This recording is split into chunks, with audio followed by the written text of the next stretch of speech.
revisen lo que han aprendido en las materias de estructuras y de estabilidad en general y sobre todo la parte de hiperestática, ¿no es verdad? Bien. Díganme si tienen imagen y voz en forma correcta.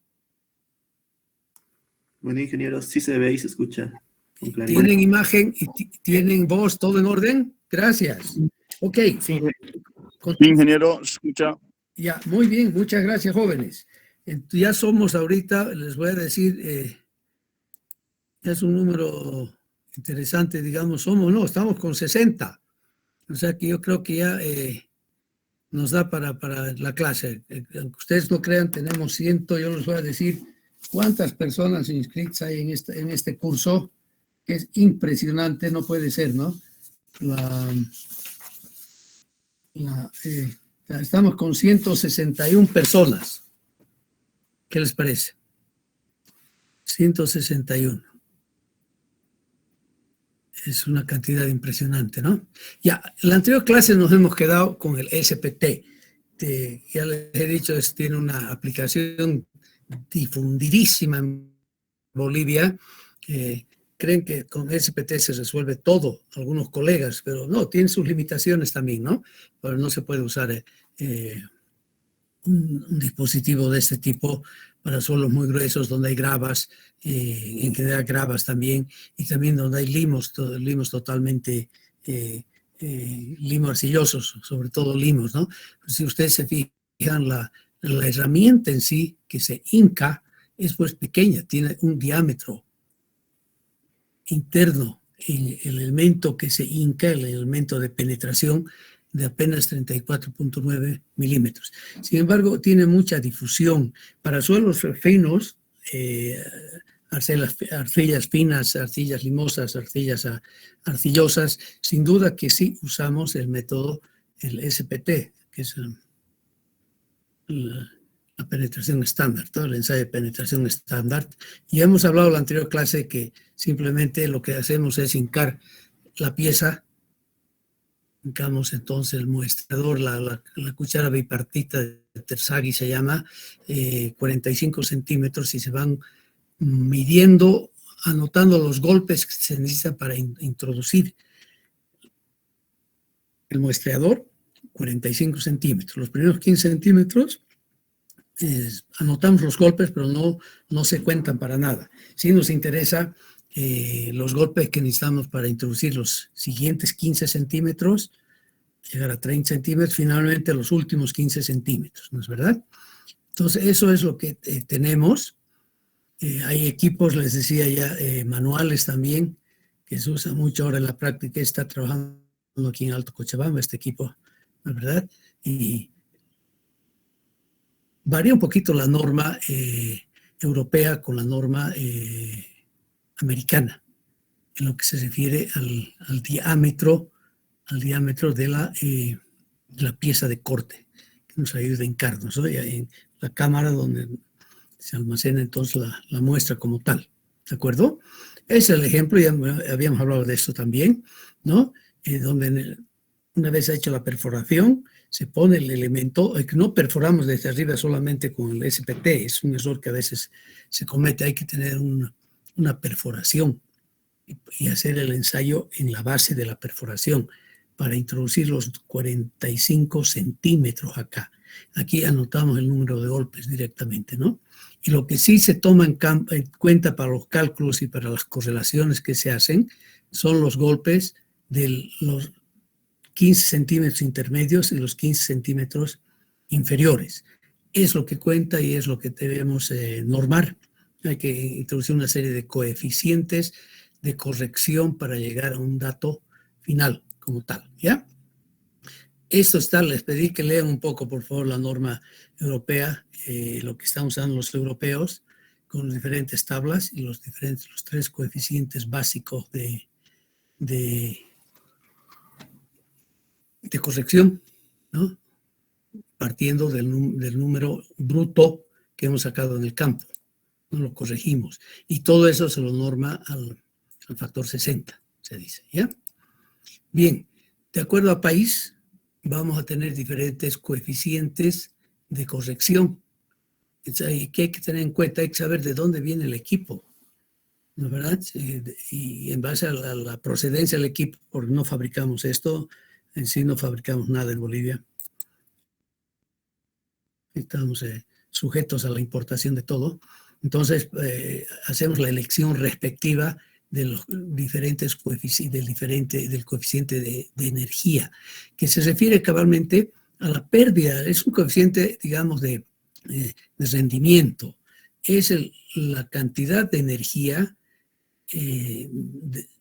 que no se transfiere directamente a la pieza, o sea, al muestreador, ¿no es verdad? Porque se pierde mucha energía por fricciones, se pierde energía por la caída del bloque. Sabemos que es un bloque con un peso determinado, 63.5 kilos, ¿no? Y que tiene que caer una distancia bien determinada también.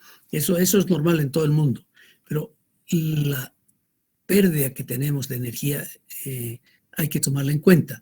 Por eso aquí, por ejemplo, dicen sistemitas manuales que usamos mucho en América del Sur, también en Bolivia, tenemos un cable que da 2 vueltas, ¿no? Si ustedes ven un sistema manual, digamos, que da 2 vueltas acá, ¿no? Y aquí se pierde mucha energía, ¿ya? Porque al caer este bloque, ¿no? Hay que vencer resistencias que hay aquí, resistencias que hay en las poleas, ¿no? O sea que la energía teórica que podamos calcular al hacer caer la masa, los 30 inch, o sea, las 30 pulgadas, no es transferida totalmente a todo el sistema de muestreo, ¿no? Y tampoco directamente al muestreador propiamente dicho, porque parte de esa energía también se va disipando con movimiento, con flexiones. Alguna vez se ha dado una especie de pandeo incluso de la barra que lleva esa energía, ese golpe hacia el muestreador, o sea, hacia el extremo de nuestro instrumento, ¿ya? Espero que comprendan esto, o sea, por eso y esos son valores empíricos. Ustedes han hecho hidráulica, y en hidráulica han visto que hemos partido de la hidrodinámica, ¿no es verdad? Donde hemos trabajado primero con fluidos ideales. Hemos sacado muchas formulitas. Y después esas fórmulas las hemos adaptado para manejar fluidos reales, como es el agua, un fluido viscoso, y introducimos entonces coeficientes diferentes, ¿no es verdad? Tenemos un coeficiente de velocidad, en caso de tuberías, coeficiente de caudal, coeficiente de forma, en vertederos. Lo mismo hacemos acá, es el bruto, y tenemos que corregirlo con esos 3, en este caso los europeos usan esos 3 coeficientes principales, ¿no es verdad?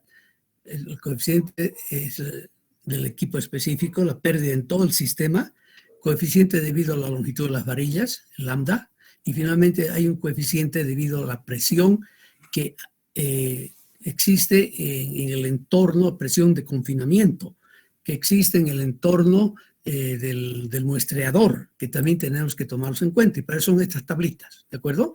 De acuerdo entonces a la longitud del varillaje, la profundidad en la cual usted se encuentra. Rara vez, honestamente, nos vamos a más de 10 metros. Ahí ya tenemos que usar otro tipo de métodos de investigación.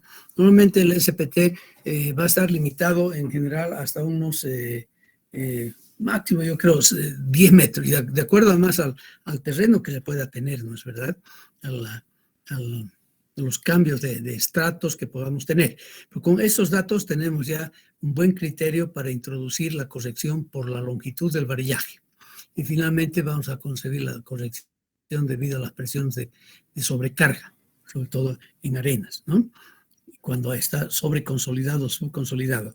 Aquí el sigma acento V es simplemente el esfuerzo efectivo vertical, que sí, entonces va a ser normalmente del suelo seco, y lo vamos a introducir en la formulita en kilopascales, por favor.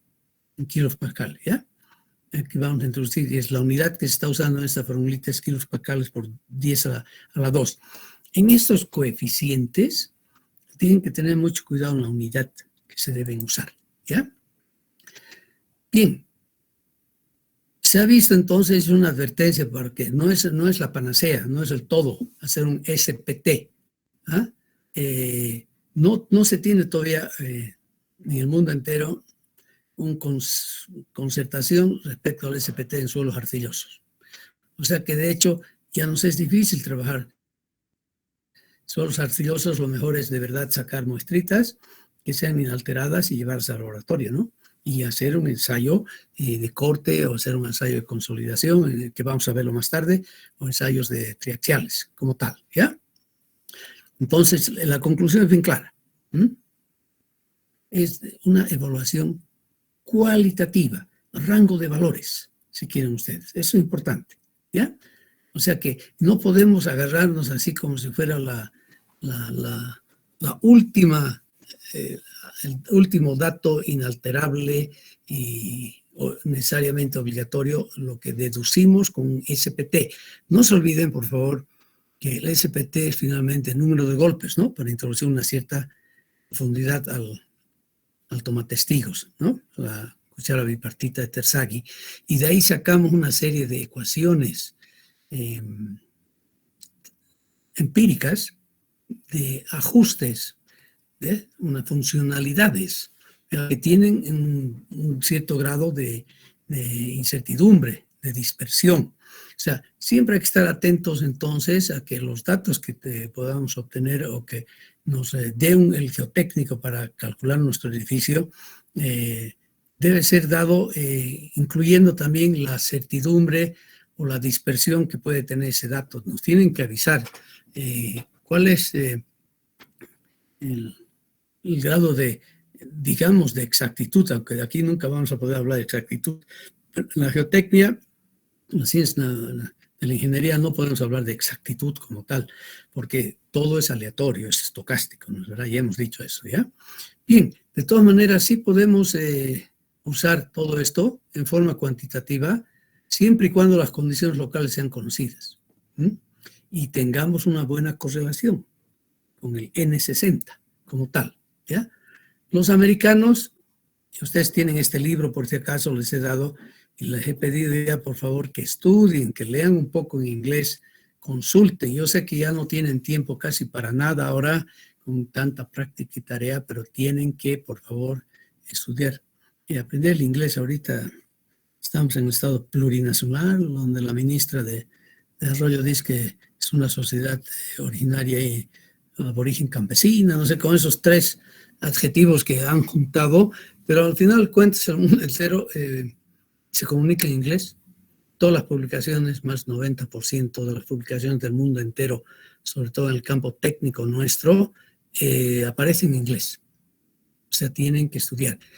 En el pasado, les debo comentar, el ingeniero Salinas directamente obligaba, exigía a sus estudiantes que lean el libro de Das en inglés. Les tomaba examen directamente sobre ese libro. Aquí no estamos haciendo eso ni vamos a hacer simplemente la recomendación. ¿Y por qué no vamos a hacer? Porque en la universidad no nos han dado un apoyo para aprender el inglés, por una parte, y en la escuela, en el colegio, les han dado un inglés que no sirve ni para saludar nomás, para decir buenos días y buenas noches, ¿no es verdad? Lamentablemente esa parte de la educación de idiomas, tanto nativos, en este caso, un quechua, aymara o guaraní, y el inglés está muy mal, ¿no es verdad? Ustedes saben, hay que saber en quechua, aymara o guaraní para ser funcionario público. Raro es el funcionario público, ahora un poco más que antes, ¿no? Pero que domine las lenguas nativas de la cultura local en Bolivia, de las culturas locales en Bolivia, ¿no es verdad? Aquí el mismo arreglo vamos a hacer donde hay cuatro factores de corrección nuevamente, ¿ya? De acuerdo a la eficiencia del martillo se refiere al ET que tienen los españoles, por ejemplo, ¿no? Aquí hay uno que no tienen los españoles, que es, por ejemplo, la corrección debido al diámetro del sondeo que se ha hecho para hacer el ensayo. O sea, siempre hacemos primero un sondeo, una perforación en el terreno, donde después sacamos todo el varillaje, sacamos todo lo necesario para hacer el sondeo o perforación o taladro, algunos lo llaman, para introducir entonces el equipo del SPT con su varillaje, ¿ya? Tenemos una corrección debido al muestreo y la corrección por la longitud, ¿no es verdad? La corrección por la longitud del varillaje que estamos usando, o sea, la profundidad en la cual estamos haciendo el ensayo, ¿de acuerdo? Y el N, bueno, es el valor que hemos obtenido a través del trabajo de campo, ¿no? El conteo de perforaciones. La próxima clase vamos a hacer un ejemplito, ¿ya? Bien, y nuevamente, fíjense ustedes en lo que se refiere a la eficiencia del mazo. O sea, aquí, bueno, hablan de martillo, pero es el peso del mazo, ¿no es verdad? Y son diferentes países. Si se fijan ustedes, ya hay 3 países en Latinoamérica que ya tienen calibrados sus equipos. Fabrican los equipos, los han calibrado. Y es interesante ver que igual hay diferencias tecnológicas, si quieren ustedes. Por ejemplo, la Argentina, para el coeficiente de eficiencia del martillo, tiene el mazo tipo con un hueco al centro, ¿no? Es el Danat, es cabalmente el mazo que tiene un hueco al centro, es un peso, un hueco al centro donde se desliza, donde está además la varilla que guía la caída, ¿no? Bueno, tiene entonces un cat head, punto 45. Colombia tiene el mismo equipo, pero tiene el coeficiente de 0.50. Fíjense ustedes, de hecho, ya las tecnologías ya nos hacen inciertos, si quieren, los datos que vamos a obtener, ¿no? Brasil es diferente, entonces, cuando se usa un sistema manual, y además se está usando ya no un Danat, ¿no? Sino un peso completo, ¿ya? Que se sujetó a un elemento con una pequeña guía para que caiga. Y así sucesivamente, fíjense ustedes, cómo van variando. De hecho, fíjense, Argentina tiene el Danat, la China también tiene un Danat, que estamos usando también harto equipo chino ahora, ¿no? O sea, vale la pena preguntar siempre de dónde es su equipo, qué tipo de equipo tiene y cuál es su procedencia. Los americanos, digo, los ingleses también tienen su sistema que es totalmente automático por presión, entonces tienen un tipo diferente de la forma en que se libera la masa para caer, ¿verdad? Los yankees también tienen valores diferentes. O sea, si ustedes pueden ver, cada país tiene uno diferente. Venezuela tiene uno mucho más bajo. Han trabajado estos países y tienen sus normas, es todo, ¿ya? Cuando hablamos del coeficiente, de los coeficientes, otros 3 coeficientes, que es tomar en cuenta el diámetro del sondeo, el método que estamos usando para sacar la muestra y la longitud del varillaje. Tenemos estos coeficientes. O sea, y usamos estos coeficientes en general, normalmente no hacemos una interpolación cuando hay alguna diferencia entre ellos, ¿no? Vemos cuál vamos a usar. Y aquí siempre surge la pregunta, como en muchos otros campos aplicados, ¿qué hago si tengo cabalitos 6 metros, por ejemplo, ¿no? De longitud? ¿Voy a usar este coeficiente o voy a usar este otro coeficiente? Es siempre esta incertidumbre, esta duda que tenemos, ¿no? ¿Qué es lo que cabalmente hace que nuestra información final tenga pues esa dispersión? Porque la incertidumbre es intrínseca a todos los parámetros mecánicos que podamos usar nosotros en la práctica, ¿ya?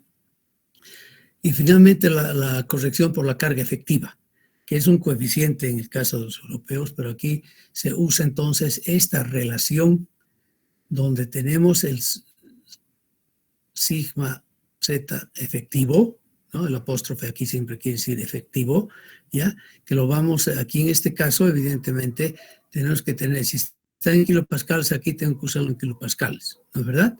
Por ejemplo, aquí esta referencia ya puede ser capciosa. Este valor tiene que ser adimensional. Con eso estamos claros. ¿Y a qué va a ser igual este sigma z? Al peso unitario del suelo por la profundidad en la cual nos encontramos. Y hacemos entonces las correcciones respectivas, ¿ya? Aquí ejemplo. Y esto viene del libro. Por favor, les pido, estudien el capítulo, el subcapítulo referente al ensayo de penetración estándar, que está en el libro de Coduto, ¿ya? Que es un libro que lo estamos usando ya como la referencia principal, si quieren ustedes, porque es un libro reciente, libro moderno, contiene mucha información práctica para nosotros, útil para nosotros, ¿ya? Bueno, y nos dicen, bueno, se ha hecho el ensayo respectivo y que estamos a una profundidad de 16 feet. Tengan cuidado, aquí estamos hablando todavía de las unidades imperiales, ¿no? Claro que podemos transformarlas sin ningún problema en unidades del sistema MKS, nuestro sistema. El sistema que usamos, según la norma boliviana, debajo de la superficie, ¿ya? Entonces, se han contado el número de golpes y finalmente se han obtenido los siguientes golpes.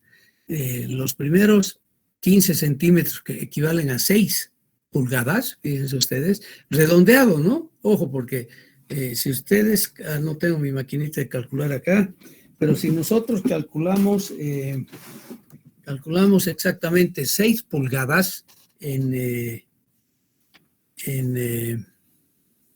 centímetros, tendríamos que multiplicar 2.54 más o menos, ¿no es verdad? 2.54 por 6 son 24, 4, estaríamos en 15,44 centímetros, ¿de acuerdo? Si tomamos exactamente esta norma norteamericana, porque ellos hablan de 6 pulgadas. Nosotros estamos hablando de 15 centímetros en nuestros ensayos acá. Tenemos una pequeña diferencia con la norma americana de la profundidad que hay que tomar en cuenta, la penetración que hay que tomar en cuenta, ¿ya? Después dice el primer grupo.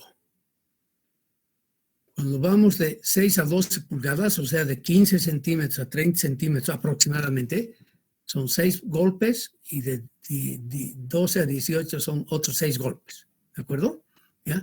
Y este ensayo, cuando hay un ensayo de SPT, por favor, siempre tenemos que decir con qué tipo de equipo estoy haciendo mi trabajo, ¿no?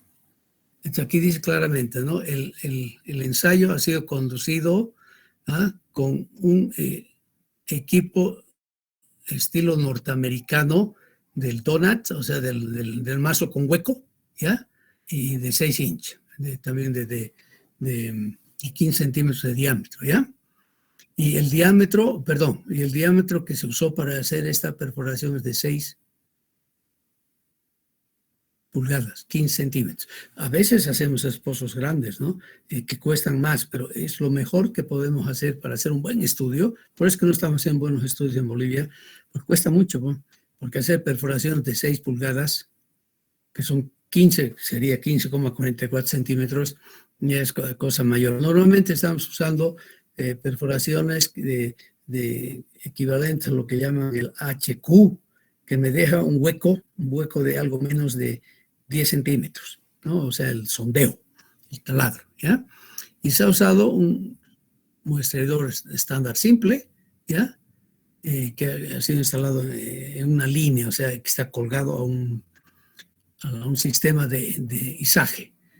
Y me dicen además que el esfuerzo vertical efectivo a la profundidad que estamos trabajando de 16 centímetros es en este caso, el esfuerzo. Estamos hablando de esfuerzo, ¿no? Que es fuerza por unidad de superficie. De 1.500 libras por pie cuadrado, ¿ya? Son datos en el sistema Yankee. Y nos piden determinar, evidentemente, para usar después en correlaciones, el N160. Tenemos la formulita, ¿no es verdad? El N160.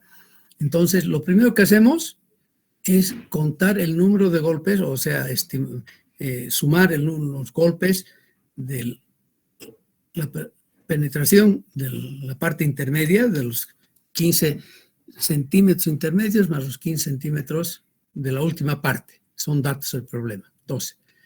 El EM vamos a sacarlo de la tabla correspondiente. Nos han dicho que es un sistema Donut Hammer de los americanos. Si me voy aquí a la tablita, aquí, americanos. Donut Hammer, entonces 1.45, ¿ven ustedes? Entonces vengo, aquí voy a sacar el coeficiente que necesito para hacer el calculito.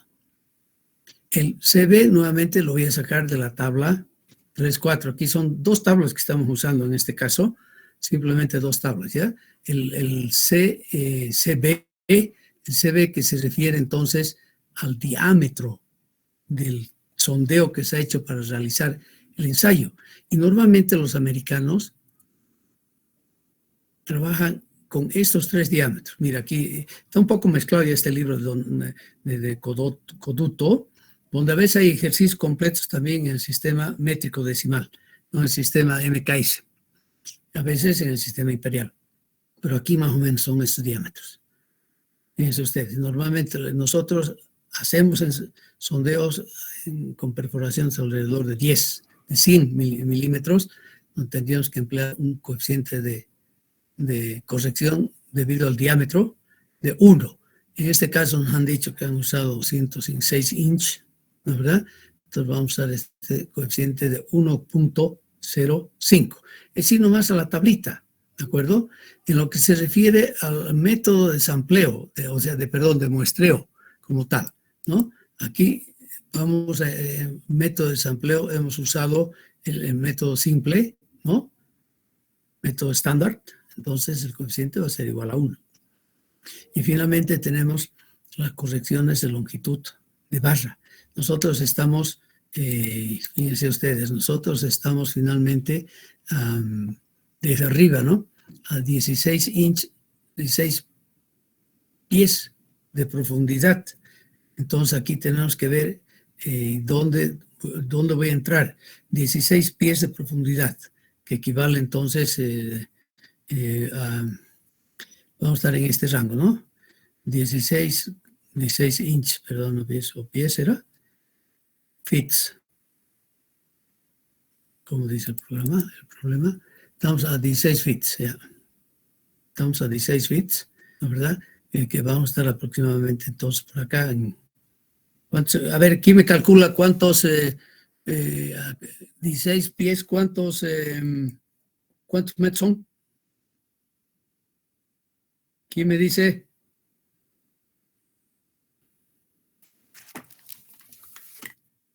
¿Alguien puede decirme? Son 0,4 metros. No, imposible, pues. Si un pie, no se olviden, Sí, pues, sí, usted sí. sabe eso. 4.87 metros. Son 4,87. Sí, sí, sí. Un pie Ingeniero, es 4.87. 87 metros. 877. 4.87 metros, ¿ya? No se olviden, bueno, eso ya hemos aprendido desde siempre, ¿no? Bueno, desde desde que hicieron física en el colegio, ¿no? Tercero o cuarto año. Aquí estamos con 4.77, estamos cabalito acá, ¿no? ¿Verdad? Entonces el coeficiente de corrección va a ser el 0.85. Fíjense, ese es un trabajo rutinario que se tiene que hacer. Y normalmente es verdad, el que hace este trabajo, el que tiene que hacer es el laboratorio especialista con sus especialistas, ¿no? Que hacen los ensayos. Ustedes como ingenieros estructuralistas, sanitarios, generalistas, camineros, además, sí tienen que tener la posibilidad de controlar el trabajo que le está dando un laboratorio. Esa sí es la gran recomendación que tengo que hacerles. Nunca confíen a ciegas lo que le manda un laboratorio, aunque sea nuestro laboratorio, el GTUMS. Siempre controlen, por favor, controlen. Errarum humanum est, ¿no es verdad? El errar es humano. Entonces es una sentencia desde hace 2000 años o más, desde que las épocas cuando el latín era el idioma que dominaba todo el mundo occidental por si acaso, ¿eh? Porque en instante se desarrollaban grandes culturas en otra parte del mundo. A nosotros nos ha tocado caer en el ámbito de la cultura occidental desarrollada en lo que es ahora la Europa, ¿no? Si venían los chinos antes a conquistarnos, seguramente hubieran estado bajo la cultura, hubieran sido mestizos de la cultura, la mezcla, ¿no? Ese sincretismo entre los chinos y lo que teníamos acá de pensamiento original. Pero bien, hemos caído en el ámbito de la cultura occidental. O sea, aquí ya no hay puro sangre, pues, somos todos. De la cultura ya es hay que hablar de la cultura, la llamada cultura mestiza es ese sincretismo entre lo nativo y lo que vino de afuera, ¿no? Entonces, bien, hacemos todo ese cálculo y finalmente para aplicar, tener el dato definitivo, una vez hemos encontrado el N60 y sacar el N1, que es el que tiene ya, además toma en cuenta la profundidad en la cual nos encontramos, ¿no es verdad? O sea, hay la formulita básica acá. Aquí esta formulita está en kilopascales, ¿no? Pero usted, si está trabajando aquí en libras por pie cuadrado, va a tener que transformar su unidad del sistema métrico decimal al sistema imperial, como está hecho acá, ¿ya? Eso es lo que equivale, 2000 equivale a los 100 kilopascales. Y finalmente tengo el valor N160, que es el valor que vamos a usar para realizar una serie de correcciones, de correlaciones, perdón. Correlación. Fíjense entonces, en última instancia, hacemos el ensayo SPT, ¿ya? Aplicación incorrecta del SPT. Bueno, incorrecta, no sé por qué he tenido que escribir esta aplicación directa del SPT. No, incorrecta, digo, indirecta. Aplicación indirecta del SPT. ¿Cómo esa responde a la pregunta, ¿qué hago con el famoso N? ¿Qué voy a hacer? Bien, se puede evidentemente encontrar sobre todo un ángulo de fricción del suelo. Ustedes ya han estudiado suelos, vamos a volver a repetir bien hasta el cansancio para que nunca más se olviden de empezar con el mazo grande en la cabeza alguna vez.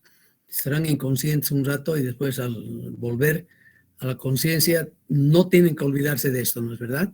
Es fundamental el ángulo de fricción interna en suelos sueltos, en suelos granulares. Entonces, nos proponen, este es un doctor, profesor González, que lamentablemente ha fallecido por COVID hace unos 2 meses en Colombia, un gran profesional colombiano, recapituló y hizo toda esta colección de fórmulas empíricas, fíjense ustedes, desde el año 48 hasta el 2014, ¿ya? Diferentes autores, los unos más conocidos que otros. Terzaghi para ustedes es un concepto básico.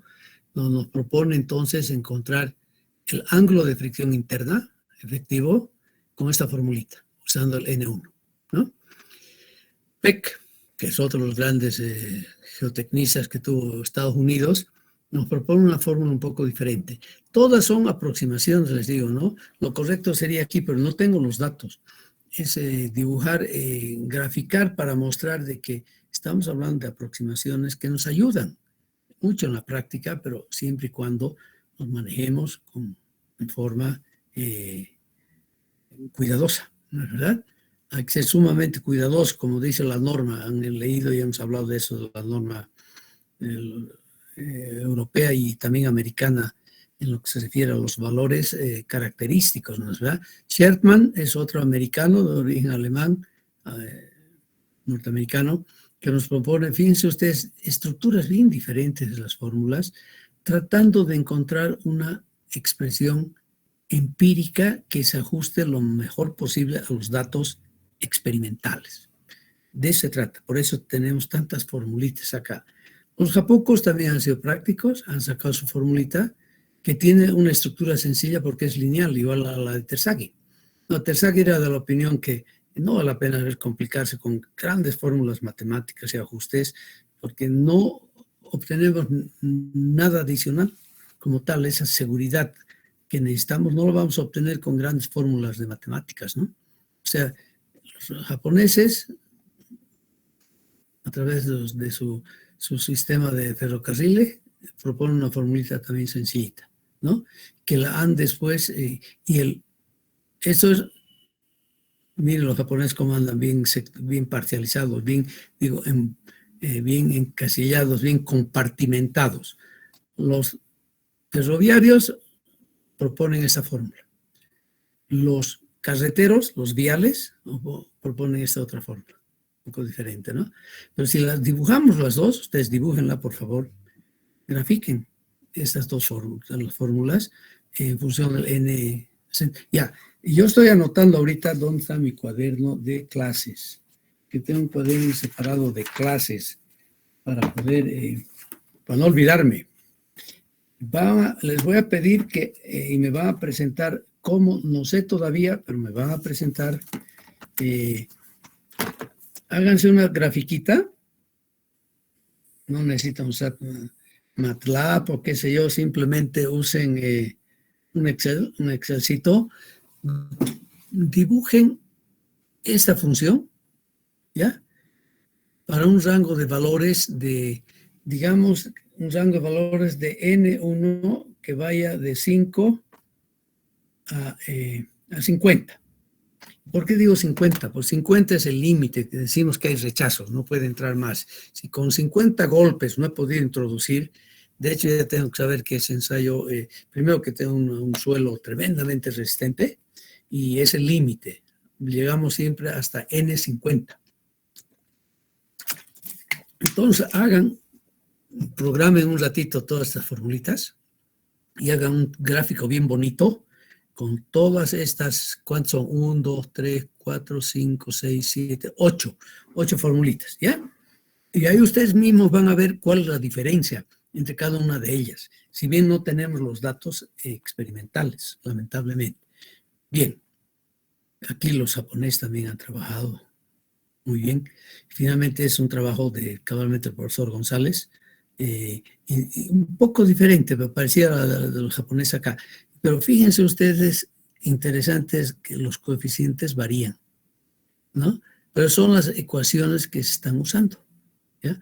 Son 3 ecuaciones con raíces cuadradas, 1, 2, 3, 3 ecuaciones lineales. Esta es una, esta es 2, no, 2 nomás, 2 lineales tenemos. La japonesa y la de Terzaghi. Como tal, las otras son exponenciales o con funciones tan trigonométricas, ¿no? ¿Ok? Entonces van a dibujar, por favor, y no sabe qué, es una cosa tan sencillita, pero es para que ganen puntos además. A esto lo voy a llamar práctica 2, ¿ya? Es un grafiquito, quiero que me mandan, hacen bonito su gráfico, le ponen bonito ahí, y que sea completito, no solo el gráfico. Y me van en la primera hoja, digan las funciones que vamos a presentamos en el siguiente gráfico, son las siguientes, y ponen PEC, y ponen PEC et al, y ponen toda esta. Yo les voy a mandar esto ahora para que ya tengan y puedan hacer su práctica número 2, ¿de acuerdo? Y voy a escribir también el sistema. Bien, la aplicación directa del SPT, ¿ya? Y entonces refiere cuando hacemos una aplicación directa, las correlaciones que tenemos del SPT y la tensión admisible de suelos granulares. Y aquí es donde hemos tenido muchos problemas en el país, si quieren ustedes, pero porque vinieron los franceses hace 40 años y dejaron en el municipio de La Paz una tablita donde daban directamente el esfuerzo admisible en suelos granulares en función del SPT, ¿ya? Esta es la aplicación directa, que normalmente se pide no usar, aunque la mayoría se va por el camino fácil y usamos este rango de valores, ¿de acuerdo? Aquí tenemos entonces la descripción del suelo de acuerdo a su compacidad, si está bien compactado o mal compactado, el NSPT corregido, ¿ya? Y aquí el esfuerzo admisible probable, dice, por si acaso, que está en kilonewtons por metro cuadrado.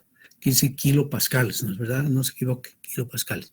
Y además aquí nos dan valores para 3 anchos o longitudes, dimensiones de la zapata. ¿Ya? Claramente dice, se debe tomar la dimensión menor de la fundación. Si tengo, por ejemplo, una zapata, qué sé yo, de 1 por 2, bueno, ahí vamos a tener problemas, ¿no? Hablaremos más bien de 1 por 1,5 para que sea más fácil para nosotros. De hecho, entonces va a ser la menor. Y aquí no tengo 1. Entonces voy a tener extrapolar entre estos 3 valores, como si quieren ustedes, ¿no es verdad? Pero normalmente son las longitudes que usan, esto sobre todo es en el Brasil. Este es del trabajo del profesor Schneid, que ha estado más de una vez acá con nosotros en Cochabamba, en San Simón. Ha trabajado, se han hecho algunos ensayos interesantísimos con Schneid en Cochabamba y con la universidad donde él trabaja en Río Grande do Sul.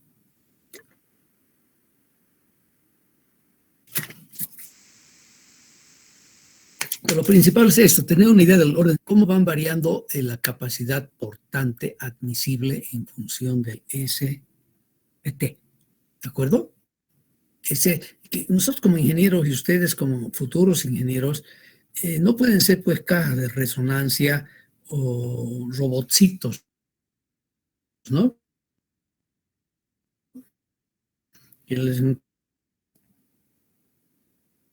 Hay que razonar. Y claro, aquí atrás hay muchos ensayos, sin duda, porque esos señores son serios, responsables, no van a publicar algo que no esté bien fundamentado.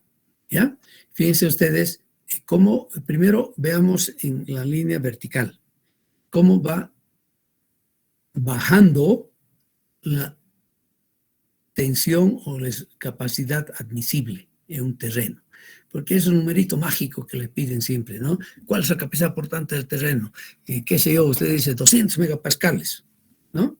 Y con eso empiezan a hacer maravillas, ¿no? Definitivamente, ¿no? Y ojo, hay que tener cuidado entonces en las unidades kilopascales. Megapascal es muy grande acá, pues, kilopascales. Ustedes podrían traducirlo a kilogramos fuerza, centímetro cuadrado, ¿no? ¿Verdad? Va de 600, y fíjense, a medida que el suelo va perdiendo su compactación, naturalmente el NSPT, o sea, el número de golpes que hemos obtenido, va a ir bajando también. Y ese es el rango. Son los rangos que se han tomado aquí. Y normalmente en muchas de esas tablas que reflejan la experiencia, el contraste que hacemos la teoría con la experimentación, siempre usamos, en muchos casos, el famoso pentagrama. 1, 2, 3, 4, 5. 5 rangos de valores. Esto hacemos en mecánica rocks muy frecuentes también, los 5 rangos, ¿no es verdad? Y aquí también se ha respetado esto. El 5 tiene que ser nomás un numerito esotérico y tiene que ser importante, ¿no? No se olviden que el pentagrama, los que hacen música en la clase y saben leer música, trabajan sobre el pentagrama, son 5, y a veces nos faltan, ¿no es verdad? Entonces creamos, no sé, notas medianas, notas medias o algo así llaman, tanto arriba como abajo, ¿no? Para tener un rango más grande de sonidos que tienen que tener con la amplitud y la frecuencia de lo que usted está generando, ¿no es verdad? Aquí tenemos lo mismo, ¿ya? O sea, en esta tabla podríamos usarla entonces, conociendo nuestro N, definimos la columna, la fila donde vamos a estar, ese suelo muy compacto, compacto, medianamente compacto, poco compacto y totalmente fofo. Fofo también usamos en castellano, ¿no? Muy suelto. Sí, claro, que aquí tenemos que usar no la palabra coloquial, sino tal vez si traducimos esto que está en portugués, tenemos que hablar de muy suelto, ¿no? Y estos son los valores que tenemos más o menos. Y en función, en cierta medida, de la longitud mínima de la fundación, la longitud menor de la fundación.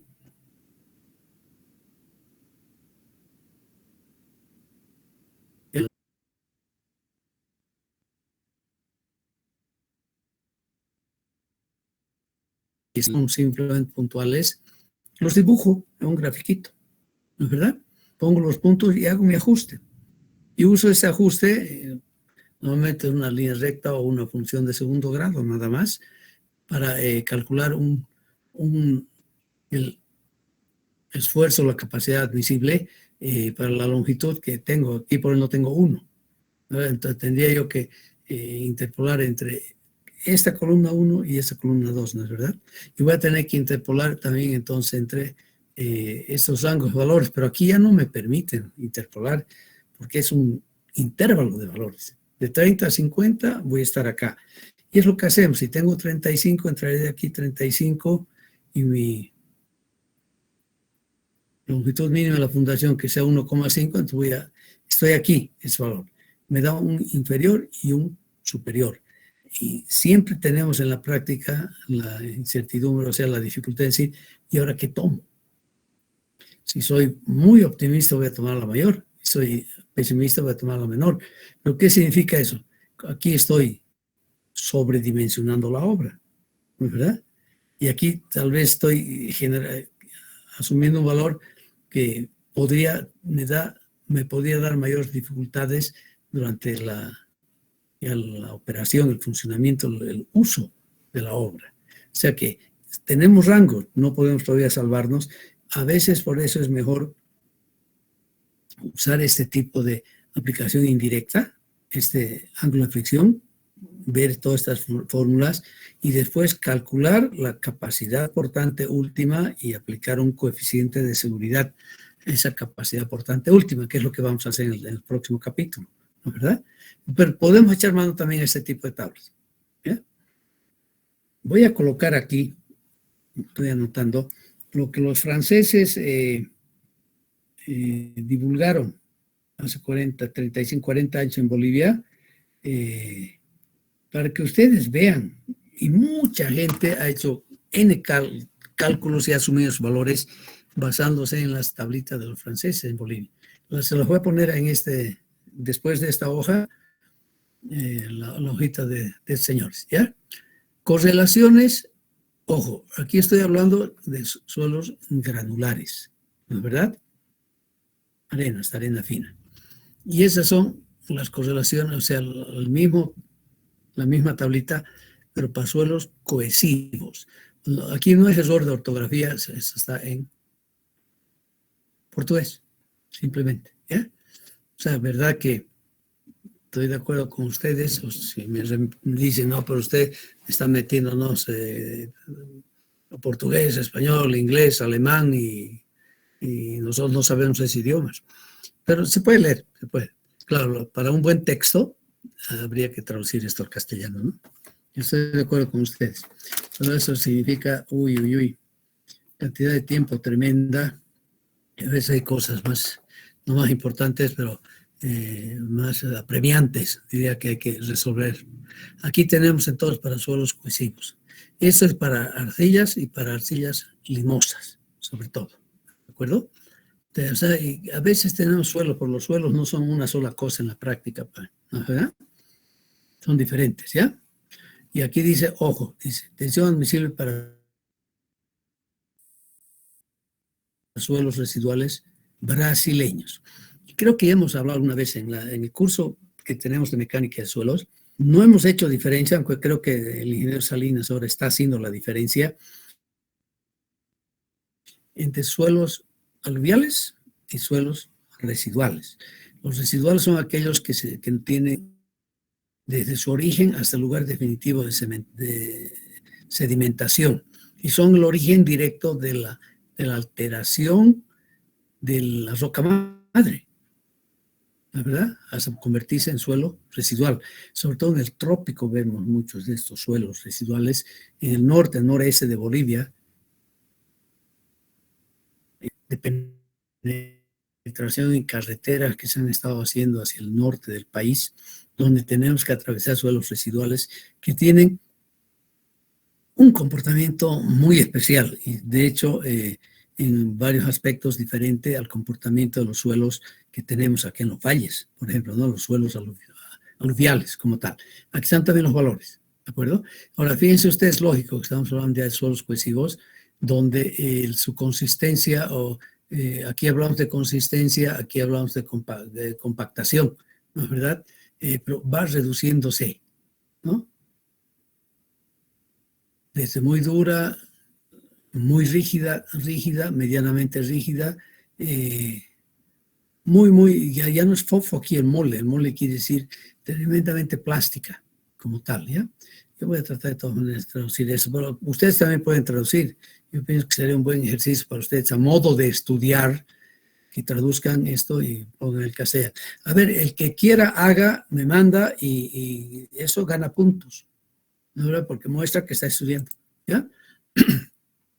Segundo grupo de ensayo que estamos haciendo y cada vez más ahora en Bolivia. Si bien todavía hay pocas empresas que tienen el pequeño cono, el ensayo de penetración del cono, que es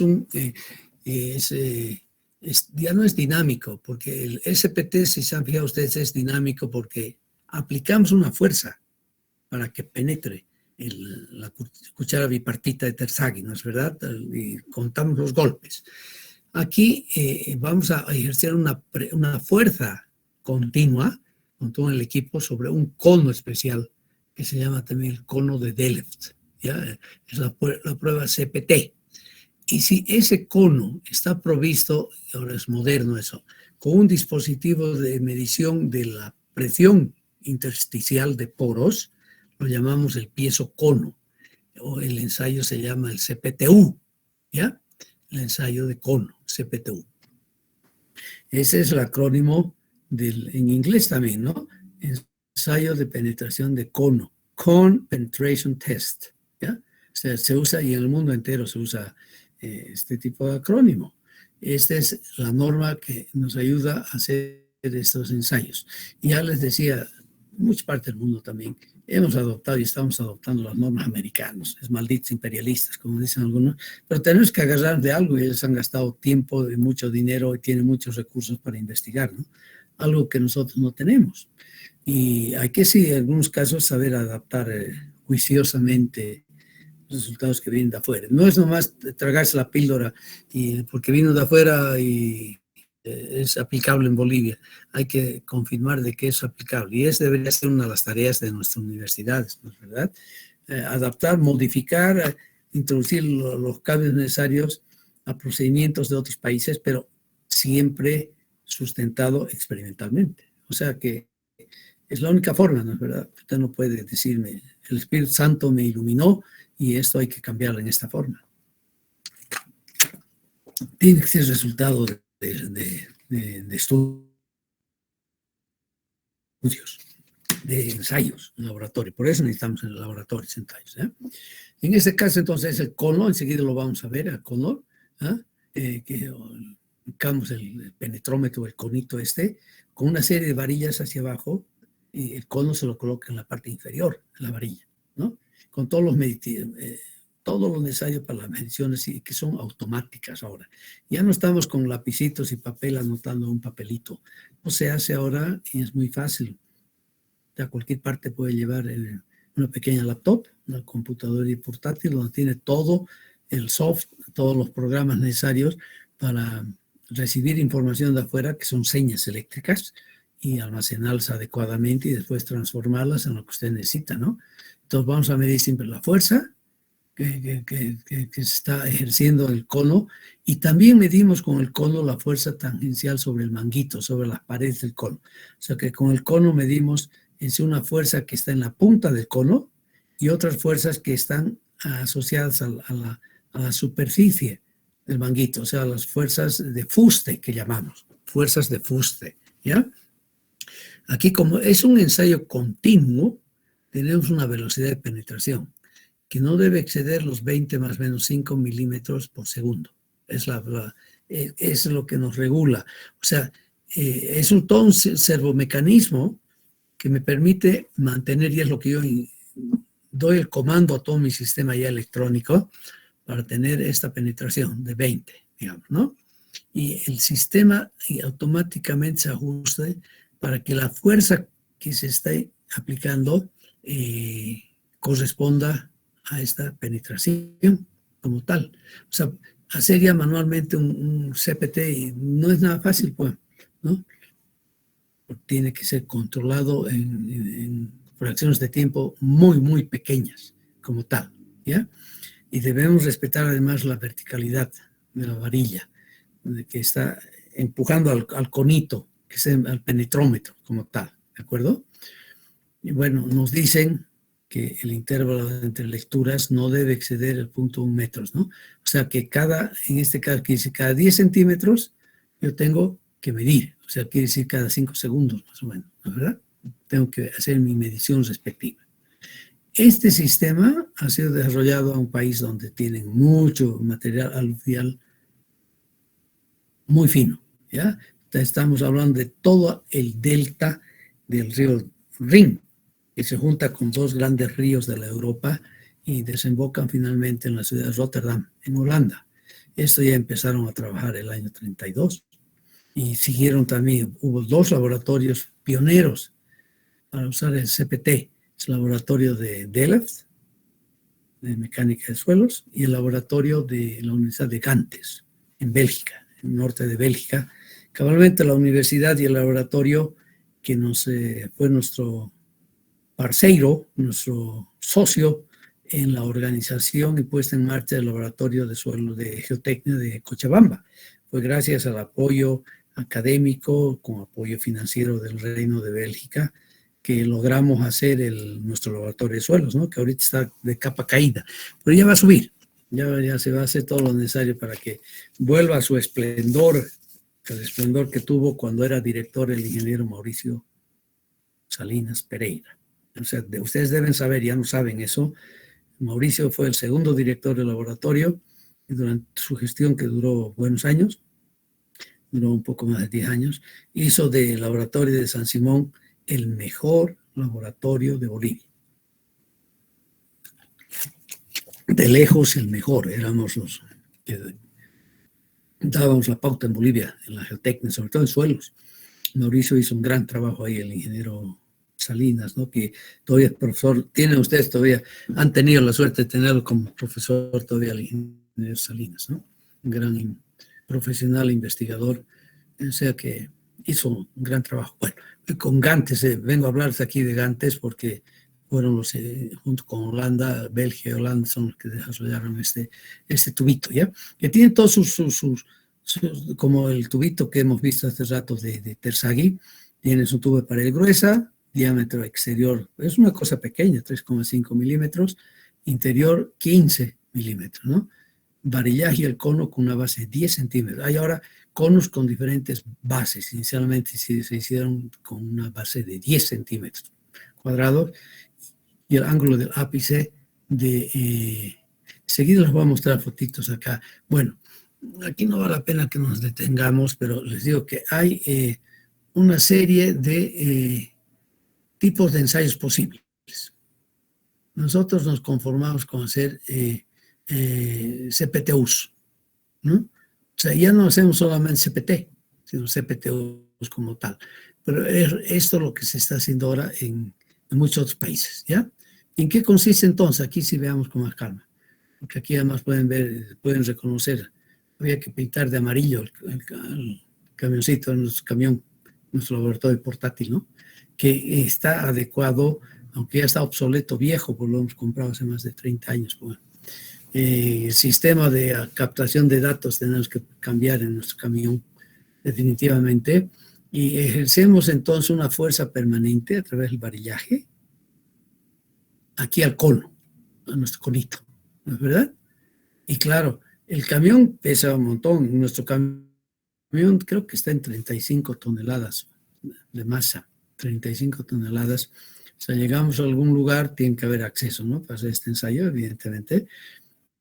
Colocamos bien el camión, tiene sus 4 patas, digamos, hidráulicas, donde el camión es colgado, o sea, apoyado sobre esas 4 patas, camión en el aire, entonces todo el peso del camión hace posible que con unas gatas hidráulicas acá ejerzamos la fuerza necesaria para penetrar el cono en el suelo, ¿no es verdad?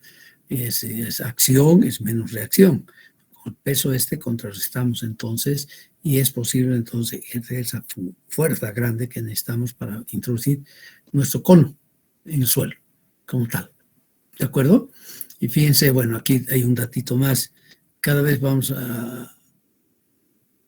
añadiendo varillas de 1 metro de longitud, ¿no?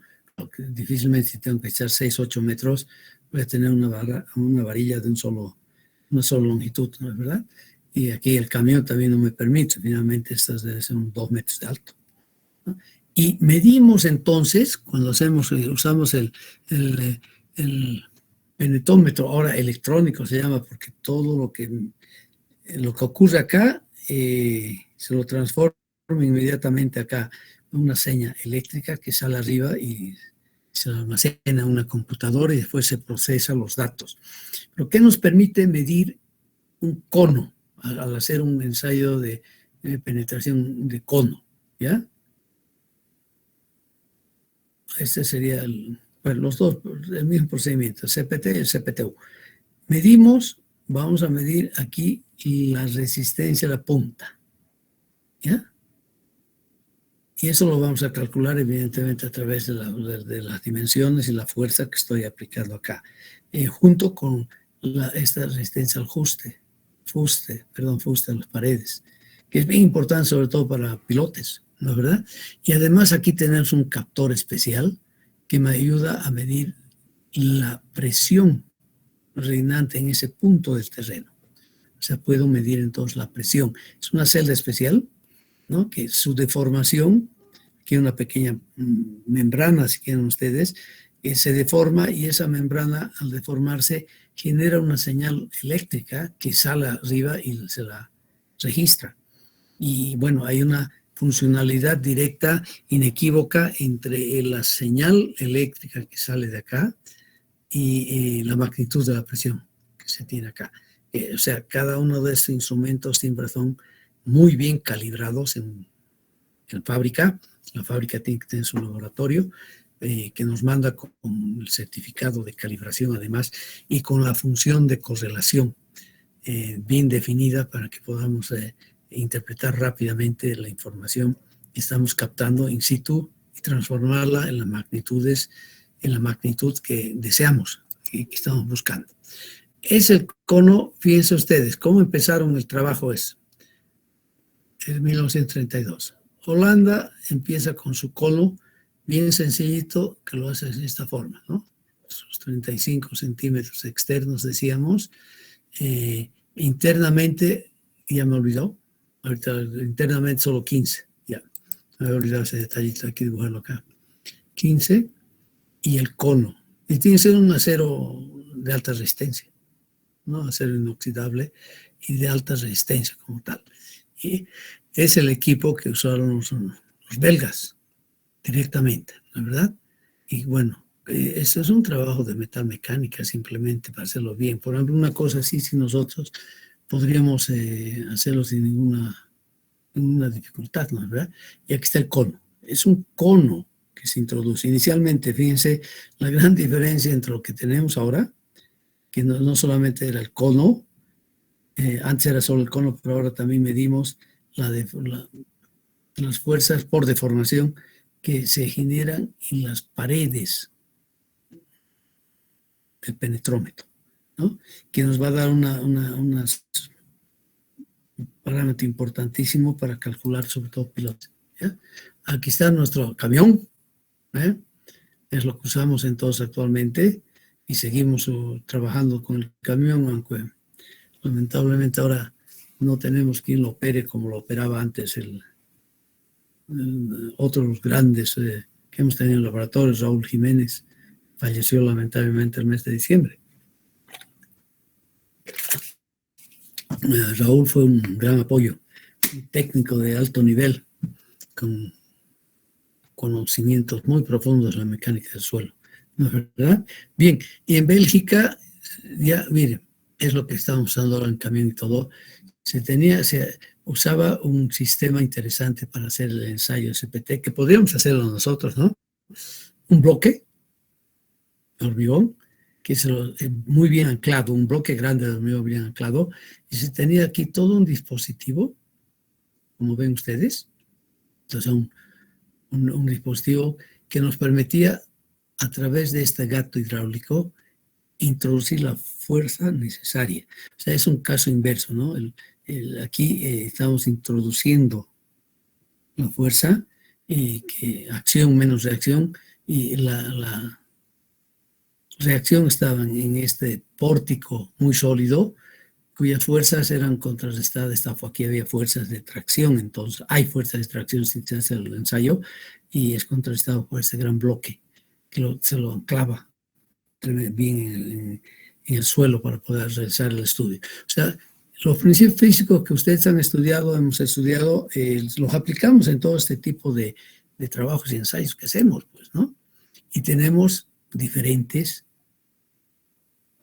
conos. Miren cómo ha ido progresando, que es interesante. Mire, tal vez dicen algunos que yo pierdo el tiempo con ustedes en estas clases, pero lo que yo quiero es transmitirles el cómo se ha llegado a lo que tenemos actualmente. No ha caído del cielo, eso yo quiero que ustedes me comprendan. No ha caído del cielo, hay todo un proceso de investigación, de hacer la prueba, errar, equivocarse, resultado negativo, seguir adelante, hasta lograr comprender el fenómeno y además poder desarrollar los medios necesarios como para hacer las mediciones que necesitamos, ¿no? Claro, ahora podemos gozar, ahora en el siglo XXI, ya la tercera década, imagínense la tercera década del siglo XXI, de todos esos adelantes. Pero todo eso tiene una gran historia hacia atrás, ¿no es verdad? Que sí hay que conocerla. Yo creo que es la forma también de valorar lo que se ha hecho en el pasado, como tal, ¿no es verdad? Estamos en el presente, pero no hemos llegado ahí simplemente porque la luna salió y después llovió, ¿no? Ha habido un trabajo intenso de mucha gente que sigue habiendo, ojo, sigue habiendo, eso es verdad. Otra cosa es que nosotros todavía no prestemos tanta atención en Bolivia a la investigación, ¿no? ¿Verdad? No que hay recursos ni peor la gente que debería investigar normalmente hace otra cosa en la universidad, sobre todo pública, ¿no? La privada no sé qué ocurre. Bueno, fue desarrollándose hasta llegar a este gran desarrollo que hubo, donde evidentemente aquí podemos medir entonces presión de punta, aquí podemos medir a través de todo el sistema electrónico que hay los esfuercitos, los de fuste aquí, que el suelo aplica al cono cuando el cono es penetrado, cuando está adentro, ¿no? Está entrando, ¿verdad? Un dato bien importante que nos ayuda a saber cómo se transfiere la fuerza. Usted está introduciendo una fuerza aquí. Un cono usted puede considerarlo como un mini pilote, ¿no es verdad? Está introduciendo esta fuerza y tiene que saber que el momento que yo empiezo a introducir eso, a entrar, estoy en el estado crítico, ¿no es verdad? O sea que he llegado al límite de resistencia que pueda tener el suelo. Y esa resistencia tiene dos componentes. Componente de la punta, componente del fuste, como tal, ¿no es verdad? Y vamos registrando eso.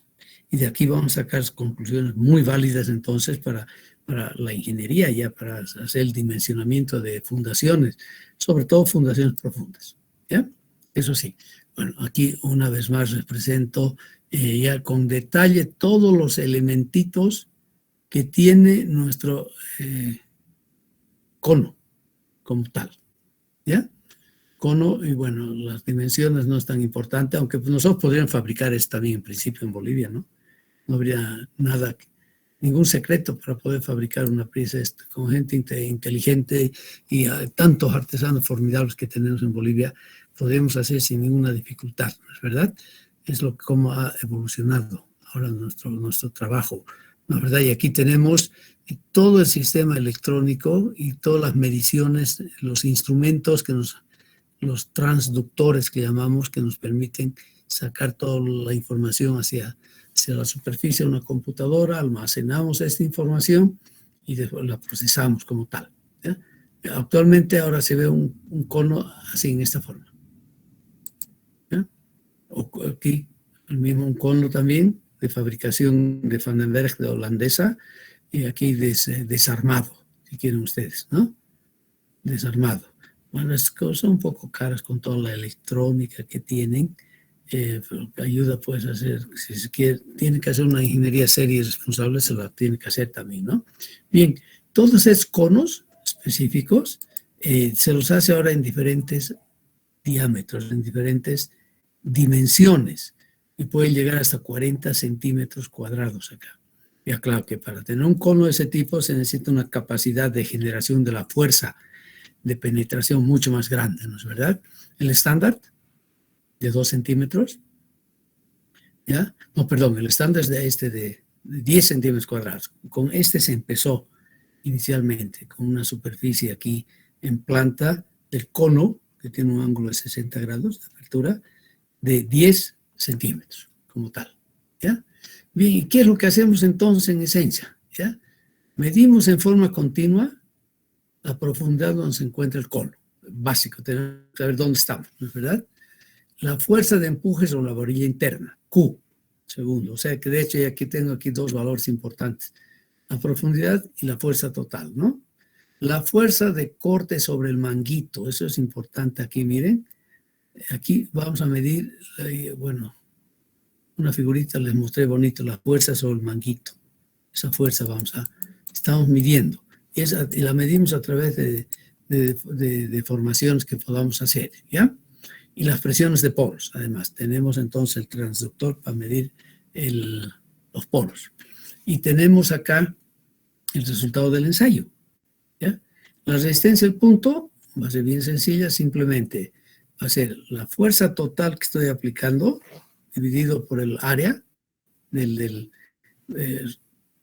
proyección, área horizontal, el cono, menos la presión de poros que he medido también. Y aquí hay un factor geométrico del cono que puede variar de 0.7 a 0.85. Esto va a depender del fabricante. El fabricante me dice qué valor debe usar aquí para A. Después lo demás son valores que he medido, ¿no? Geometría, fuerza que estoy registrando y presión de poros que estoy registrando como tal. Y la resistencia al fuste la medimos directamente también con los dispositivos que tiene incorporado el conito como tal. Y hablamos siempre y definimos un porcentaje de rozamiento, que es la relación simplemente de estos dos esfuerzos. Son esfuerzos, por si acaso, ¿no? Esto es fuerza por unidad de superficie. Esta es mi fuerza por unidad de superficie. Pero esta es una fuerza, digamos, normal y es una fuerza tangencial, una fuerza que está paralela a las paredes del fuste, cabalmente, a las paredes del cilindrito que es el cono que estamos penetrando. Y vamos a tener, cuando hacemos este ensayo, hacemos la captación automática de lo que estamos haciendo, encontramos este tipo de gráficos entonces, siempre en función de la profundidad, estoy registrando, y aquí está ploteado, la resistencia de la punta del cono. Y estoy midiendo también la resistencia al fuste. ¿De acuerdo? Y estamos midiendo además también la presión de poros. ¿No es verdad? Es la presión de poros, estoy midiendo acá. Aquí vemos que hay una anomalía, ¿no? Por ejemplo, ¿no? Y finalmente voy a calcular este radio de rozamiento como tal, ¿no? Pero son los datos que obtenemos del ensayo, ¿no? Bien que ustedes sepan, el geotecnista que esté en laboratorio y que maneje este tipo de equipos va a saber después ver esto y poder interpretar adecuadamente. Pero de hecho ya pueden ustedes imaginarse acá, por sentido común incluso, ¿no? Aquí de repente cambia totalmente. Aquí el material prácticamente no se comporta como algo muy poco resistente, no ofrece ninguna resistencia y se necesita una fuerza muy pequeña para introducirse, ¿no es verdad? Y de repente empieza a crecer y nuevamente llega otra vez aquí a los 14 metros donde baja totalmente y que con una resistencia muy pequeña, una fuerza que necesito para introducir, está con el varillaje del cono muy pequeña. ¿Qué significa esto, por ejemplo? Que aquí ahí tengo un cambio drástico de la litología del suelo, suelos muy poco resistentes, ¿no? Seguramente una arcilla limosa, y a partir del punto casi 5 empieza a cambiar mucho más grande para penetrar mi cono. me está diciendo que aquí entonces entre 5 y 14 tengo una capa de material con una resistencia mucho más grande, que puede ser entonces, puedo identificarla como una arena con gravas. Y aquí la ventaja de este ensayo es de que ya no hay esa gran limitación de que no puedo usarlo para como no se ha puesto de acuerdo el mundo entero, por ejemplo, ¿no es verdad? Porque puedo introducir el cono, voy introduciendo, que se va abriendo campo, si quieren ustedes, entre las fracciones gruesas del suelo, como tal. Claro que ofrece mucho más resistencia, porque tienen que retirarse, tienen que abrir camino, si quieren ustedes, el cono, van a exigir una fuerza mucho más grande para que se pueda penetrar. Entonces aquí yo puedo sacar la conclusión de que aquí voy a tener una capa de material importante, interesante, un buen suelo, digamos, ¿ya? Para fundaciones. Y nuevamente abajo tengo una capa también muy debilucha, ¿no? Una resistencia muy baja. Y no se olviden nunca, la resistencia está directamente ligada al módulo de deformación de los suelos. Suelo con poca resistencia, normalmente también suelo con una rigidez muy baja, ¿no es verdad? Una rigidez muy baja. O sea que aquí si aquí hago alguna obra grande, voy a fundarla acá, donde tengo una buena capacidad, vamos a tener un incremento de los esfuerzos, solamente el suelo va a resistir, pero va a llegar acá ese incremento de los suelos, y aquí voy a tener entonces una compresión muy grande y por lo tanto también una deformación muy grande. Aquí entonces vamos a tener asentamientos tal vez, o la parte de estos suelos débiles va a ser los culpables de que la obra que pueda construir aquí arriba tenga asentamientos grandes como tal. Toda esta información la puedo sacar de acá. Y esto también se repite en cierta medida, este patrón, en la resistencia que hay en las fuerzas tangenciales, o sea, la fuerza al fuste. ¿Ya? Bueno, y la presión de poros es bien importante para nosotros, porque nos permite calcular entonces los esfuerzos efectivos como tal. ¿Ya? Y tenemos algunas, de todas maneras, correcciones que hacer. Aquí a al sigma C, ¿ya? La resistencia de punta sobre todo, vamos a hacer una corrección que se va a referir a la presión efectiva de sobrecarga, o sea, dónde estoy realmente como tal. Y también la fuerza de corte, de fuste, perdón, más que de corte, de fuste, ¿de acuerdo? Vamos a calcular entonces una capacidad de cono corregida, y esto es una fórmula empírica, aunque es adimensional, donde muy parecido a lo que hemos visto en el SPT. No es lo mismo, el SPT, donde aquí tengo la tensión vertical efectiva en la profundidad del cono. Voy a corregir entonces este valor que me dio directamente para tener la capacidad de punta corregida. Y lo mismo estamos haciendo con la capacidad del fuste también, ¿ya? ¿Dónde aplicamos este ensayo? De hecho, hay que saber qué voy a hacer y para qué y cómo voy a aplicarlo. Y aquí primero veamos que con este ensayo podemos sacar también valores indirectos, ¿verdad? De parámetros geomecánicos. Y eso sí nos interesa, porque si ustedes van a modelar, van a hacer análisis ya más sesudos, digamos, y completos de comportamiento del suelo, necesito pues parámetros, necesito elegir una ley constitutiva, ¿no? Necesito saber cómo se va a relacionar los esfuerzos con las deformaciones. O sea, necesito sacar parámetros geomecánicos, ¿no?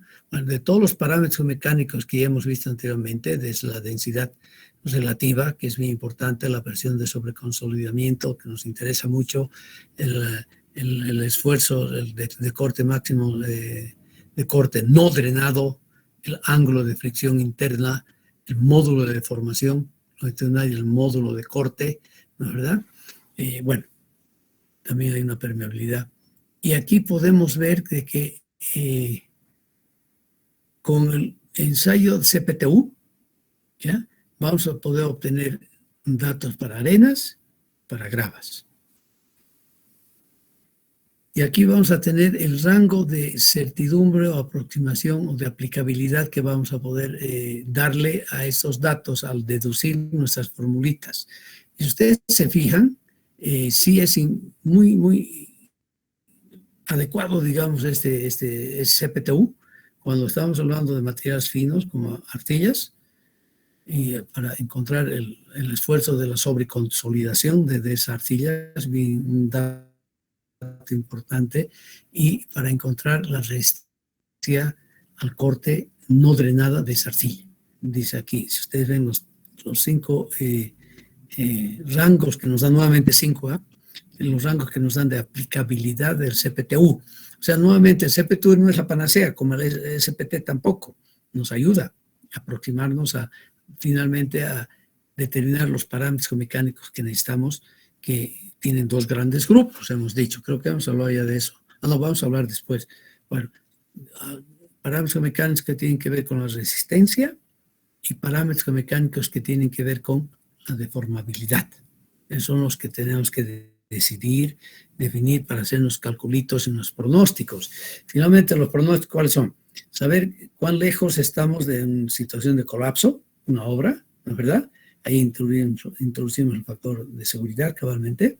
Y por otra parte, tenemos también que poder predecir cuál va a ser el comportamiento, los desplazamientos que vamos a tener en la obra, ¿no es verdad? Cuánto se va a asentar. El asentamiento es fundamental y tenemos que aprender a calcularlo. Son además criterios de diseño, donde nos imponemos valores máximos y usamos esos valores máximos cabalmente para hacer el dimensionamiento de la obra, ¿no es verdad? Pero ¿cómo voy a hacer todo ese trabajo, digamos, y cómo voy a predecir el comportamiento? Estimando, teniendo buenos valores de los parámetros mecánicos. Y para eso hacemos los ensayos cabalmente. O sea, fíjense ustedes, después el CPTU para las densidades nos es bueno en suelos gruesos, en arenas, ¿no es verdad? También para el ángulo de fricción interna nos da una buena, nos acerca muy bien a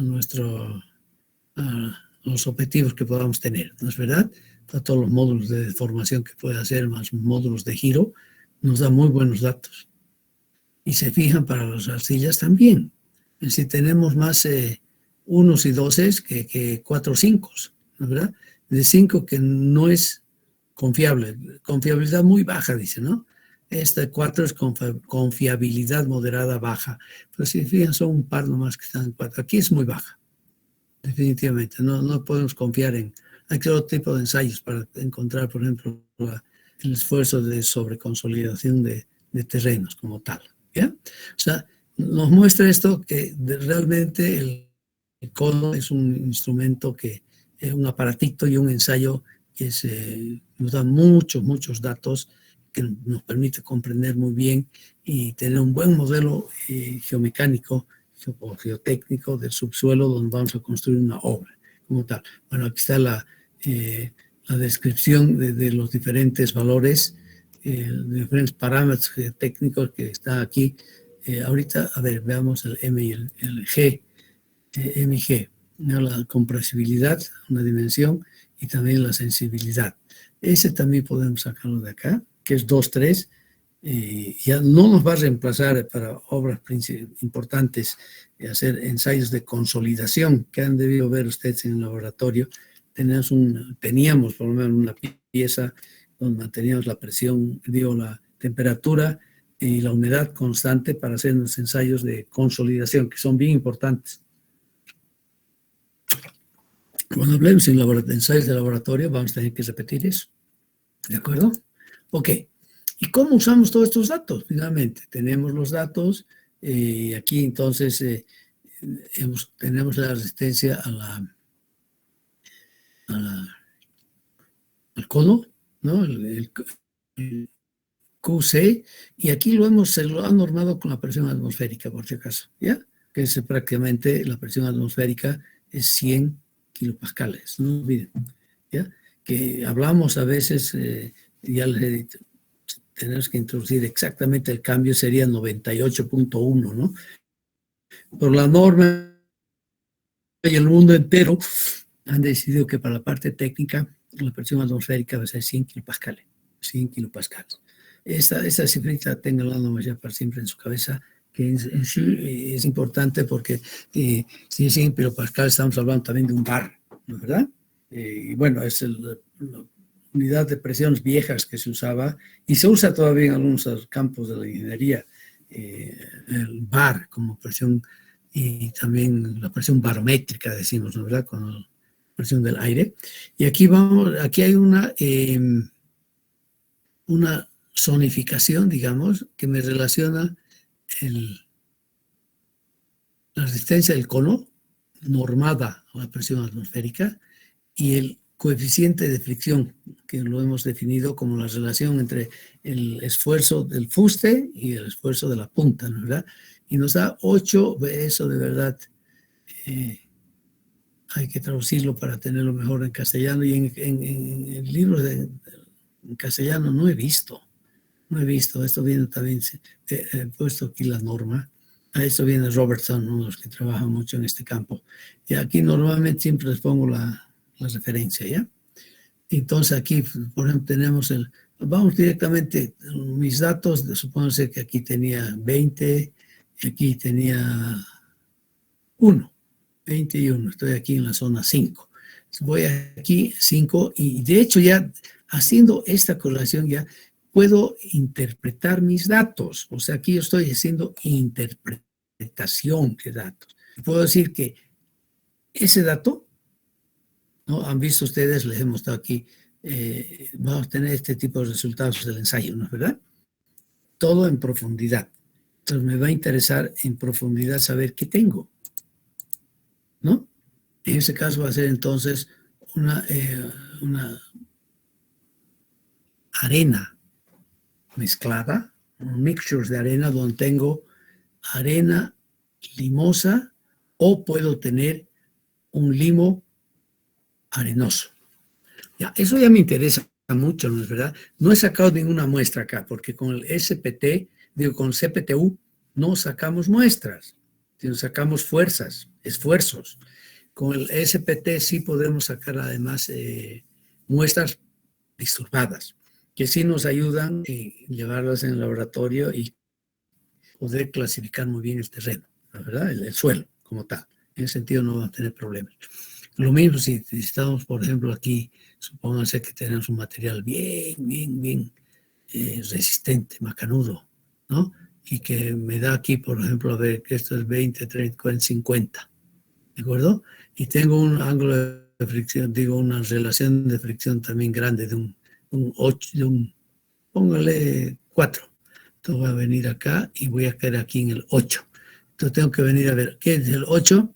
Es una arena muy rígida, ¿ah? Que va hasta una arena con arcilla, donde tenemos una sobreconsolidación o una cementación muy grande. O sea, interpretamos en todos los valores para saber qué tenemos abajo. Es lo mismo que usamos, un concepto parecido, o el mismo concepto usamos también de interpretación cuando hacemos estudios geofísicos, ¿no es verdad?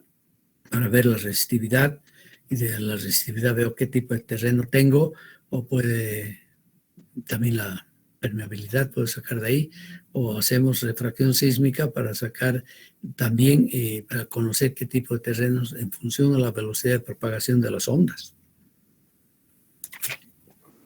Que vamos a repetir eso porque ustedes han visto, al final de una de las materias, el ingeniero Salinas sí les muestra todo eso. Podemos sacar el peso unitario saturado. ¿Ya? Si yo tengo entonces el valor del FS que he medido, ¿ya? Voy a poder estimar el peso de esa capa que me interesa. Aquí hay un montón de datos. Tenemos aquí una función genérica de correlación, ¿de acuerdo? Donde tengo evidentemente el peso saturado y voy a usar entonces los parámetros necesarios del GS. Ahorita les voy a decir que, mira, les estoy mostrando muy bonito esos datos experimentales acá, ¿ya? Pero no les estoy diciendo qué es el GS. El GS es el peso unitario de las particulitas que tenemos acá, ya que es muy importante saber cuál es. Y este valor me permite tener correlaciones razonables para saber qué tipo de material tenemos, ¿no? Y se han usado datos de muchos lugares del mundo, tomando en cuenta el peso unitario, el peso específico de las partículas, como tal. Eso lo hacemos en laboratorio, ¿no es verdad? O podemos sacar partiendo de la velocidad, eso también, la velocidad de, aunque este grafiquito, ¿por qué lo tenía que poner aquí? Velocidad en DIPT, el peso unitario saturado, pero el peso unitario saturado, este no tiene nada que ver con el CPTU, peso saturado de la roca, las diferentes formaciones que han tenido, y aquí tengo las profundidades, ¿no? Y resulta que, ¿saben qué? Esto se me ha escapado acá porque eso debería estar en otra parte. Este tiene que estar ya. Este tiene que estar cuando hablemos de refracción sísmica. O sea, lo vamos a pasar. No debería estar ahí donde lo he puesto. ¿Ya? El ángulo de fricción interna triaxial también vamos a poder calcular conociendo, habiendo normado las resistencias de la punta, ¿ya? Vamos a poder encontrar el ángulo de fricción interna triaxial del material. Con este dato que lo estoy sacando evidentemente directamente del ensayo del cono, ¿ya? O sea, tengo que hacer una normalización adecuada al CPT, ¿no? De los resultados. Jamiolski es un profesor inglés italiano que ha trabajado mucho en la Torre de Pisa, ¿no? Y así podemos encontrar entonces esta correlación, este ángulo de fricción, que sí nos interesa, que es importante para encontrar la capacidad portante de los suelos. O sea, todas estas son formulitas indirectas que vamos a usar, ¿no? También, si bien no es preciso, en la tablita me decían también, pero podemos encontrar el esfuerzo de preconsolidación, que sí es importantísimo para los suelos finos de arcillas. Encontrar esto, que lo vamos a encontrar también en el laboratorio, sin duda. Vamos a hacer ensayos de consolidación, lo vamos a encontrar, pero vamos a poder comparar y dar validez, digamos, a los datos también en el laboratorio, porque puede estar el equipo equivocado, fallado, la gente se equivoca, nos equivocamos siempre. Entonces, indirectamente podemos ver, esa es la curva, la tendencia general entre datos concretos del cono. Claro, aquí confundo yo a ustedes porque tengo que procesar toda esta información y traducirla muy bien y homogenizar la simbología, pero aquí tengo un QT, que es el QC, que hemos visto anteriormente, ¿no? Y aquí voy a usar también el esfuerzo que se tiene en el lugar de donde estamos midiendo el QT, ¿no es verdad? Que es simplemente la profundidad con peso específico. Pues necesitamos, por aquí estamos hablando de pesos específicos, que son bien importantes para poder hacer este tipo de ajustes en nuestro trabajo. Y finalmente, hablemos un poquito de la correlación entre los dos ensayos que más hacemos y utilizamos, ¿no es verdad? El SPT y el CPTU, como tal, ¿no es verdad? Y aquí tenemos que podemos encontrar, si quieren ustedes, esa relación entre el SPT y el CPU a través de la granulometría del terreno que estamos viendo en su partícula de 50. Es decir, la partícula esa que pasa, que un 50% pasa por este diámetro, ¿no es verdad? O sea, el peso, el 50% es menor, quiere decir de 50 milímetros. Esto han tenido que ver ustedes en hidráulica, aunque no todos han visto hidráulica fluvial, creo que es de mención y hidráulica fluvial. Se usa mucho ese tipo de representaciones ahí, ¿no? Bien, y aquí tengo el valor que he encontrado en el ensayo de cono, siempre normado por la presión atmosférica, o sea, con 100 kilopascales, y dividido por el N60. O sea, que yo tengo este diámetro, saco este valor, y de ese valorcito yo deduzco, y bueno, conociendo el QC, que es el CPTU, ¿no es verdad? Calculo entonces mi N60. O sea, grafiquitos de este tipo siempre nos ayudan en la práctica, evidentemente, a controlar valores y magnitudes de valores, ¿ya? Nos ayuda a sacar valores como tal. Por ejemplo, podemos usar también esta funcioncita que es bien interesante. Tengo el material, tengo su distribución granulométrica y tengo entonces el D50, ¿de acuerdo? Y tengo el N60. Bien. Aplicando esta relación acá, yo encuentro el valor de este quebrado aquí, ¿no es verdad? Y de aquí voy a deducir el N60. Listo. Resuelto el problema. Así que ya puedo estimar cuál es el N60 que corresponde al QC que he medido con mi CPTU. O sea, podemos ir por un lado o por el otro, si quieren ustedes, para encontrar estos dos valores, ¿no? Es un bonito trabajo que se ha hecho, evidentemente. Bien, y aquí vamos a tener, si tenemos una zonificación de los 9 valores, como tal, que aparecían también aquí en esta primera gran zonificación entre la fricción, la relación de fricciones y el cono de resistencia. Aquí vamos a poder tener también este valorcito que lo estoy sacando acá, ¿no es verdad? O sea, aquí en sí hemos aplicado esta función para encontrar esa tabla, ¿no?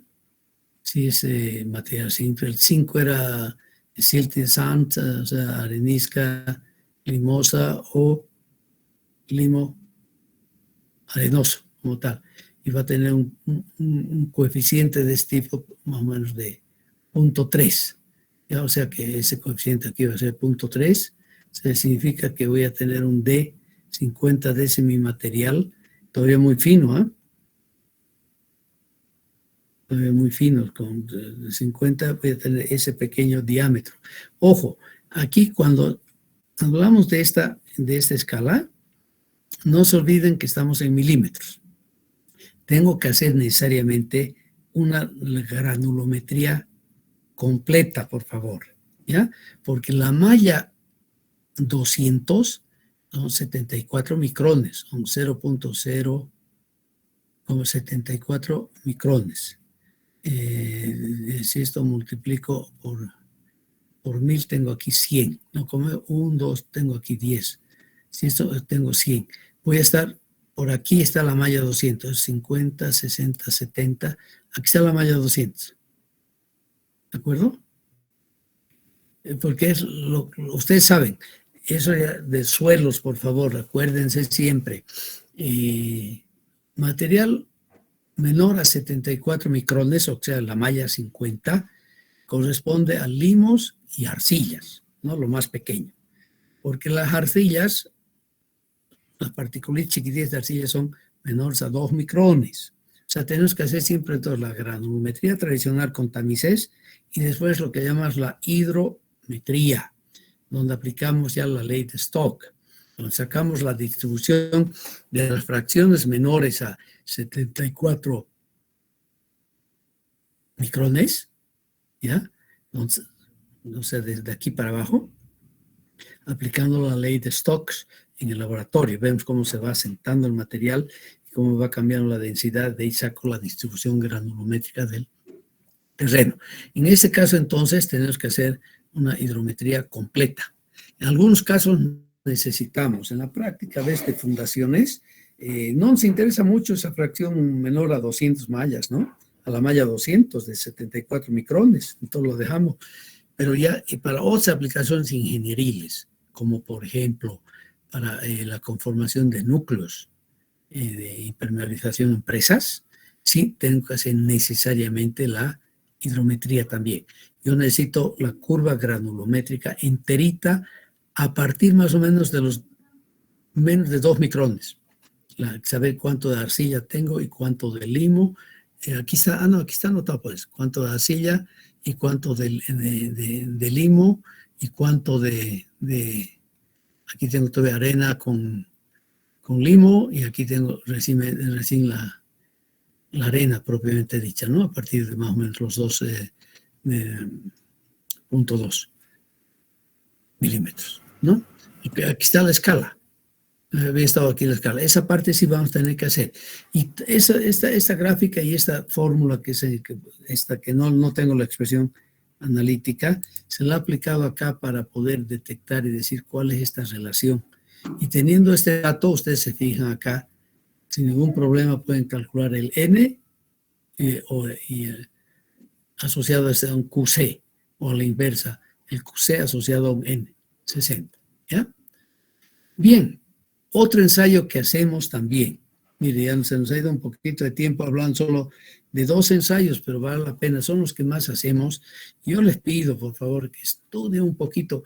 En el anexo 2 de la norma del Eurocódigo que les he mandado, hay capitulitos de 3, 4, 5 páginas donde hablan de los diferentes ensayos, ¿ya?